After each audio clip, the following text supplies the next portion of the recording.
Sveiki gyvi. Kuris laiks nefilmavau, buvo visokių darbelių, bet norėjau sulaukti to momentą, kad tiesiai sveikintis iš naujo ofisą. Dabar to į galų laukiai apsisuksiu ir galėsiu pratęsti filmavimą toliau. Tai iš tikrųjų labai džiaugiuosi, kad šitas žvėriuks atrėdėjo į ūkį pagaliau. Daug darbo įdėta, didelį komandą prie tuo dirba, tame tarpe ir visa šita komanda stipriai prisidėjo, visiems didelis liuksas. O daugiau net nežinau ką pasakyti, dabar besidarbuojant tada eigoj parodysiu, kas per monstras atvyko.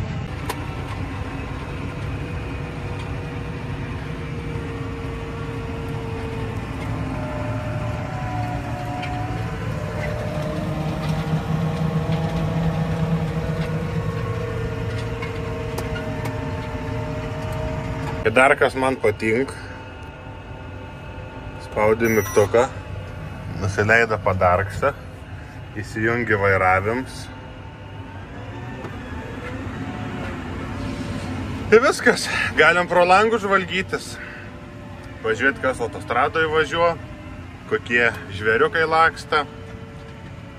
Aišku, reikia neužmiršti, kad traktorius tai ne žmogus, tiksliau vairavims automatinis. Jis jau užtulpuo, dar kažko nepamatysim, tai reikia pasisaugoti. Galim lipti lauką apžiūrėti. Aišku, vieni matė jau, kiti nematė, tai buvo prašymų daugiau parodyti, negaila. Tik ką noriu pabrėžti, čia tikrai ne prabangos prekė, ne taip, kad ten turiu laisvą laiką, savaitgalis, turiu daiktą Europos važinėti. Dabar jau yra 5 valandas vakarą. Ir dar tikrai reikės ne 1 valandą prasidėti, prasidarbuoti, tai vat kam ta nauja technika reikalinga.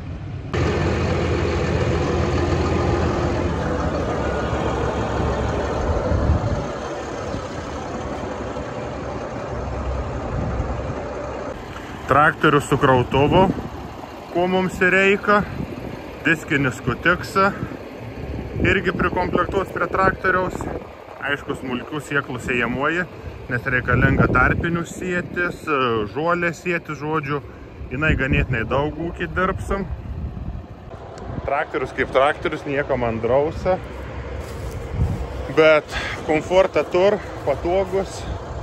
Aišku, reikia priprasti ir apsiprasti prie kiekvieno naują daiktą, bet neslėpsiu, darbuotis tikrai smagu.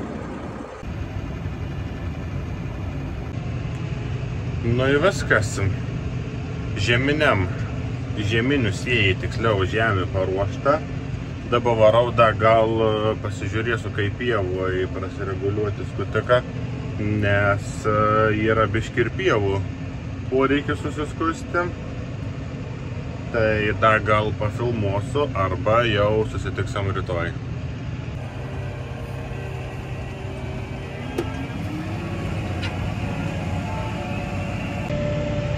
Labą rytelį, nu ką, tiesiai iš ofisą,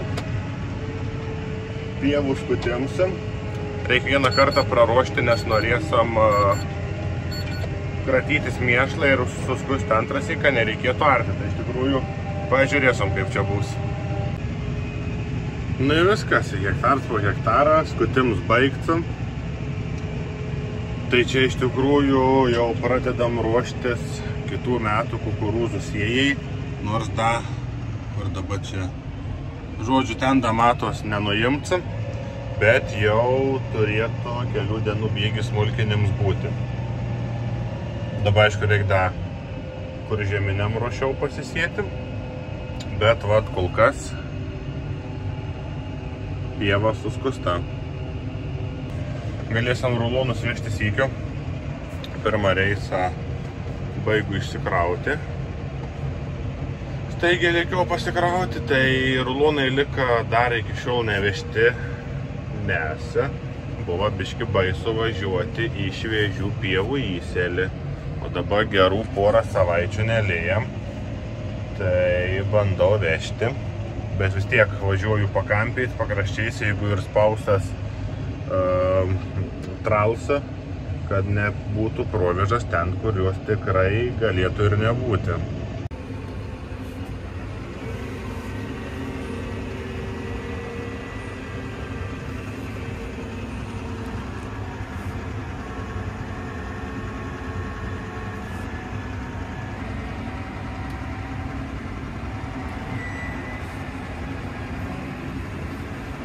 Va taip, rulons po ruloną įkeliau neutralą. Tai čia taip gerai biški ant kalvikių, kur kalvikės smėlis ir šiaip biški žemė lengvesnė.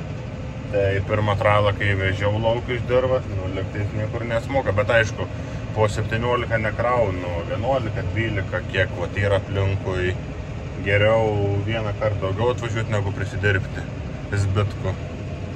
Dabar tik 10 rulonės aplinkui, prie pat nebebuvo, visas gals nusirinko, švonstai, rulonai ten toliau, tai neverta buvo važinėtis vežtis.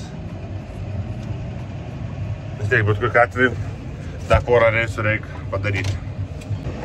Tai va, kol suvažinėsiu pasiimti rulonų, dar galiu papasakoti visiems rūpimą klausimą. Nemažai kas klausi dėl ko, kas, kaip, kodėl. Tai iš tikrųjų galiu pasakyti trumpai.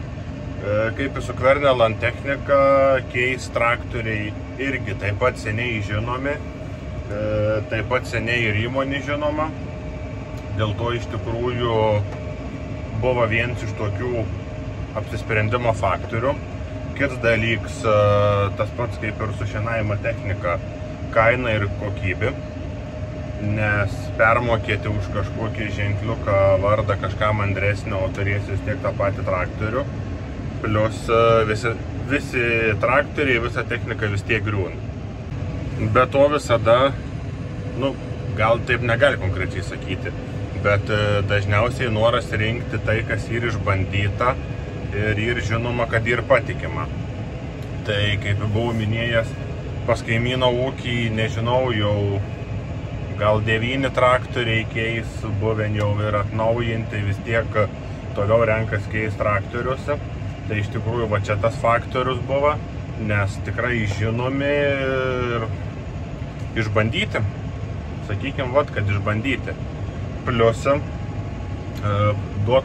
taip pavadinkim, sakykim, komandą, kad nereikėtų visų vardinti, aišku, galime pavardinti, tai vis tiek regionų vadybininkai, produktų vadybininkai, iš tikrųjų visa komanda suprantanti ūkininkus ir yra į ką atsiremti ir iš ko sulaukti pagalbos. Dėl to viskas taip ir susidėlioja, kad šitie pirkiniai atkeliavo iš ten. O dabar kan smagu ir darbuotis, nes, kaip jau buvau sakęs, čia ne prabangos prekė, čia yra ofisas, kuriame per darbymetį daugiausiai laiką praleidžiama.